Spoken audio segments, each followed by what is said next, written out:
she exclaimed as she reached back in for her purse, backing away from him as he came around the car. "You're crazy! Crazy!" "Like hell I am," he growled, and she gasped as he grabbed her arm. "It's not too late. Come with me to the fountain. They need moving water. That's how they get here. They haven't left. Help me. We have to kill them both or you'll never know what's real again. Don't let them take you. Perfection isn't real. They aren't real." "If they aren't real, then why do you want to kill them?" she thought. But there was no logic to crazy. "Get away from me!" Meg wedged his hand off her. Shoving him back, she began to run to the hospital. She had to talk to Dr. Gilliam, stand in front of her and find out what was real and what wasn't. Because if perfection wasn't an illusion, then what she'd done wasn't either. 2. 3 days previous. "Can you see them? Hey, can you see them?" the homeless man on the corner yelled, and Meg walked faster, her sneakers silent on the sidewalk still damp from the morning rain. "It's just a crazy old man walking his dog, Meg," she chided herself. Her anxiety, though probably warranted this time, was a comfortable sweater, familiar and worn, and oh so pleasant when life closed in. A bad habit that Dr. Gilliam was trying to convince her she didn't need. Meg had her doubts. It was her anxiety that kept her going when her art failed to remind her she was alive.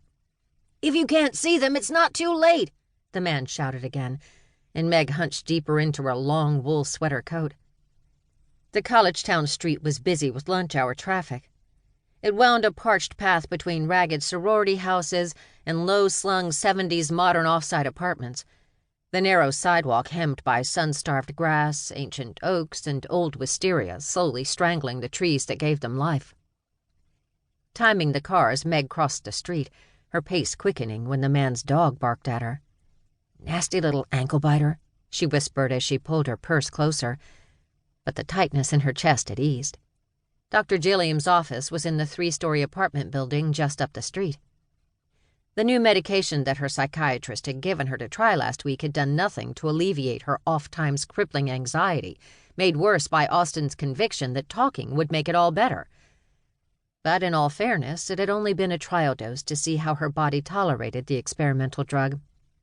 Today she'd find out if she'd get the full course and join her psychiatrist's ongoing research. And Meg was anxious about that, too. Her pulse quickened as it always did as she rose up the 3 stone steps and rang the buzzer. "It's me, Dr. J," she said, leaning in toward the speaker and fidgeting with her necklace. Her mother had given the length of sterling silver to her after she graduated from art school. The tiny palette inset with precious stones for blobs of color was a show of pride and unconditional love. It and the car were all Meg had left, apart from the interest she lived on from the veritable fortune she'd never known her mother had possessed until she was gone. The harsh buzzing of the door lock shocked through Meg and made her jump. "Hi, Meg," Dr. Gilliam said through the speaker, her high voice cheerful. "Come on up. Door is unlocked." As always, Meg thought, but the repetition was comforting. Shoulders easing, Meg pulled the heavy glass door open, stressing over her wet footprints on the pastel-toned vintage floor tile. Taking large steps to minimize the mess, Meg walked on only the black squares to get past the old-fashioned mailboxes and to the old oak steps. She rose up the 2 flights fast, glancing at the elegant brass nameplate for reassurance, before knocking once and entering. Dr. Janice Gilliam. It was the sole indication that this was an office rather than a residence. The small nod to privacy had made it easier for Meg to come that first difficult day. She wasn't embarrassed about seeing a therapist to help her with her grief over her mother's death, but there was no need to advertise it to her students. "Hi, Dr. J. It's me," Meg said softly as she came in and shut the door, taking her sweater coat off as she scanned the open-floor apartment turned psychiatrist office. Wide picture windows looked out onto the wet quad, the waiting area with its outdated magazines arranged to take in the view of the campus's clock tower.